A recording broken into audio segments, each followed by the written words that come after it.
나무를 잘 이해하실 때 어떻게 이해를 하시면 좋냐면요.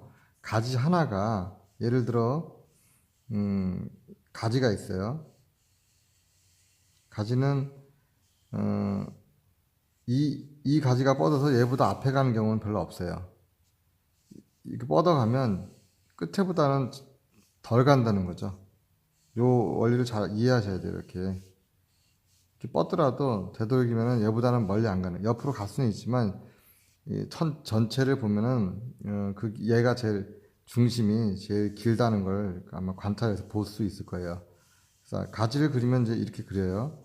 근데 생각해 보면 이 가지의 바닥을 이렇게 그리면 이게 나무가 되잖아요.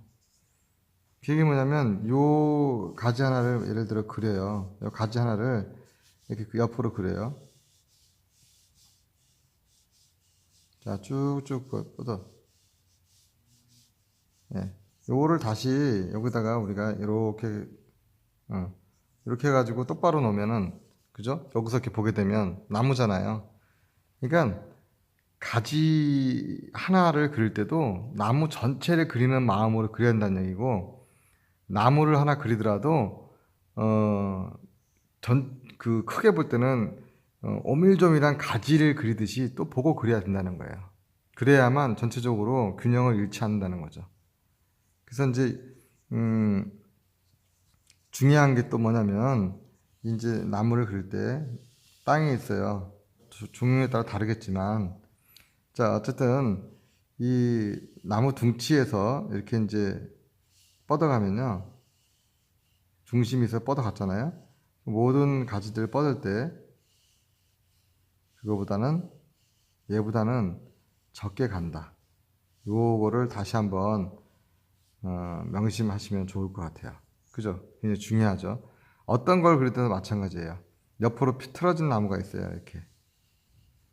이렇게 하더라도 뻗어가는 가지들이 어, 균형을 맞췄을 때 어쨌든 얘보다는 가지 않는다는 거죠. 중심보다는 뻗어나가지 않는다. 요거를 잘 알고 계시면은 나무의 그 큰 균형을 맞출 때 굉장히 잘 그릴 수가 있어요. 그래서 이제 스케치를 나가잖아요. 그럼 스케치를 할 때 제일 처음에 뭘 하시냐면 나무에 스케치할 때 스케치할 때 나무의 중심이 어디에 있는지 중심이 어디에 있는지 어디에 있는지 관찰해서 찾으세요. 관찰해서. 그래서 지금 여기에 중심이 흐르는 것처럼 복잡한 나무가 있어요. 예를 들어 자 이렇게 된 나무에 엄청 복잡해 보여요.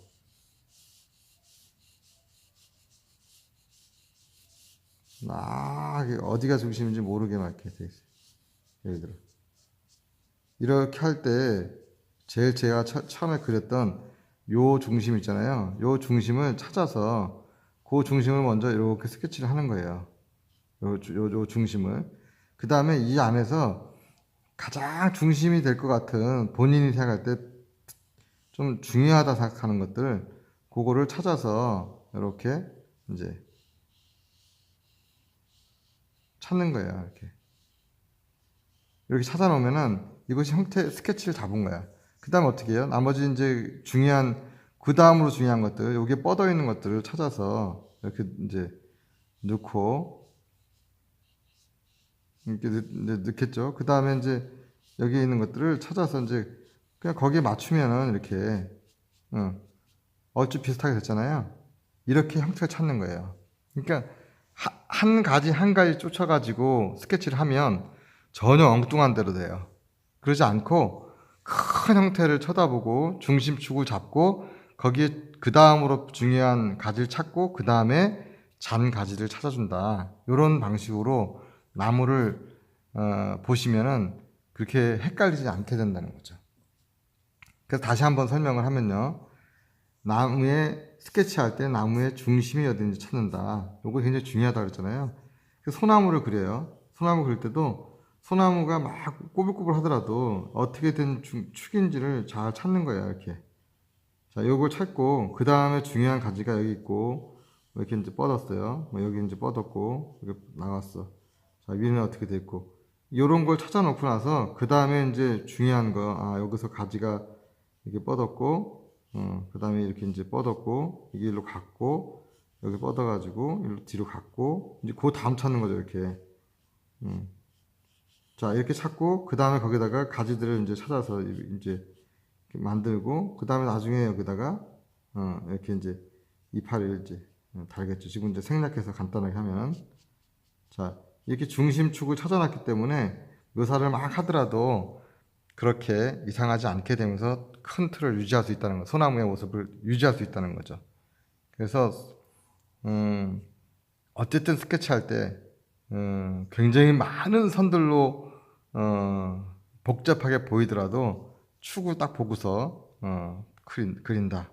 복잡한 것들도 축을 보고, 축이 있어요. 이런 축을 보고, 그 다음에, 가지가 어디 있는지를 찾아서, 이렇게 모양을 만든다. 이렇게 하다 보면은 어려운 거 없이 나무의 형태를 잘 찾을 수 있다는 거죠. 제가 말씀드린 것처럼 가지를 크게 확대해서 세우면 그게 나무가 된다고 했잖아요. 근데 그러면 가지는 어떻게 해서 성장해 가는가? 나무는 어떻게 성장해 가는가?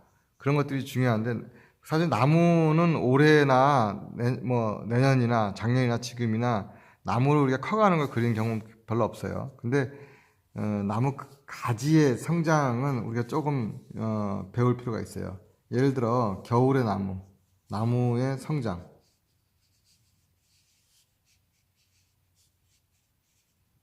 성장 원리를 이해하기, 원리 이해. 보이나? 자, 나무 가지를 보면 겨울이에요. 겨울에 딱딱하죠, 이렇게. 왜냐면 겨울은 어떻게 돼요? 추워가지고 나무가 이렇게 성장을 멈추고 이렇게 머물러 있잖아요.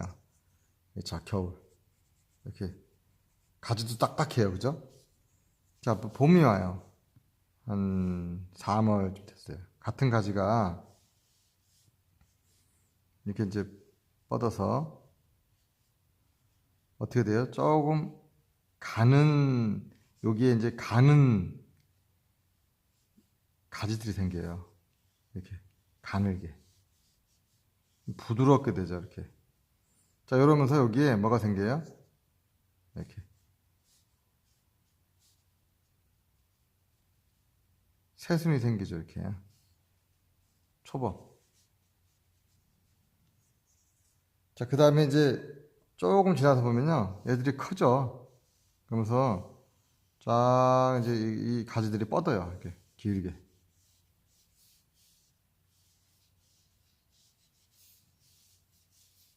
이렇게 막 뻗어요. 그러면서 이파리들이 이제 점점 좀 많이 달리죠.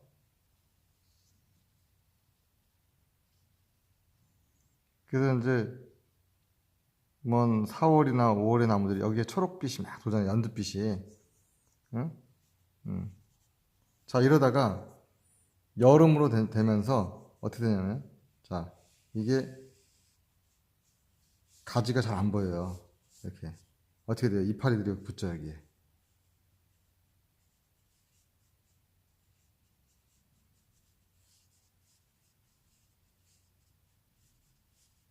이파리들이 막 무수히 붙는 거죠.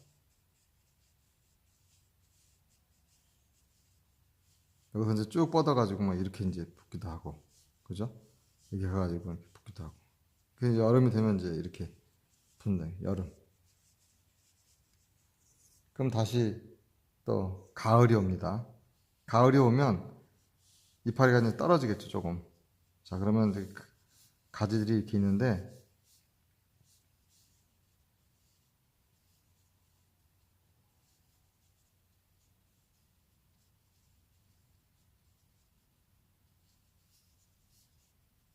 이렇게 이제 좀 떨어지게 되죠. 이건 뭐라고 그럴까요? 초가을. 그럼 이제 조금 지나면 어떻게 돼요? 쫙 뻗은 가지에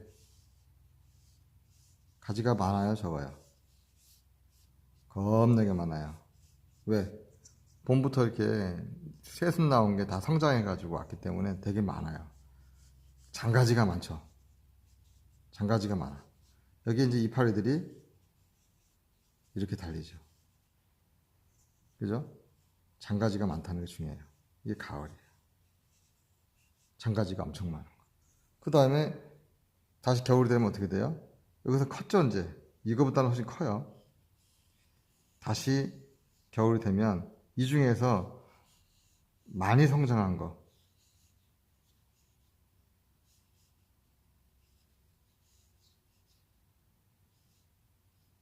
그것들만 살아남아서 이제 있는 거죠.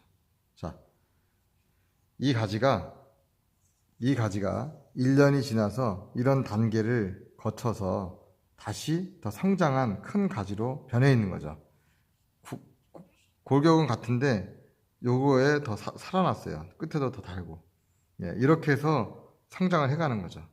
그 다음엔 또 어떻게 돼요? 봄이 되면 다시 이런 과정을 거쳐서 더 커지고 더 커지고 이렇게 해서 가지가 성장해 가는 거예요. 그래서 그림을 그리실 때 요 원리를 알고 그리시면 되게 좋은 거죠. 여름을 그릴 때는 어떻게 하겠어요? 여름 그릴 때는 가지를 너무 많이 쳐놓으면 이 그릴 수가 없잖아요. 그러니까 어떻게 가지가 이렇게 여기다 겨울이라고 써야죠. 예.